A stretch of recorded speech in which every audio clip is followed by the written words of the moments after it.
yun. Basically, front view siya or sea view. Yan, ang ganda ng view namin.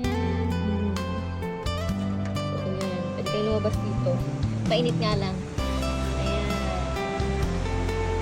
Diba? Tapos kitang-kita mo yung infinity pool. Ang ganda dito sa ano, sa The Salt Boutique by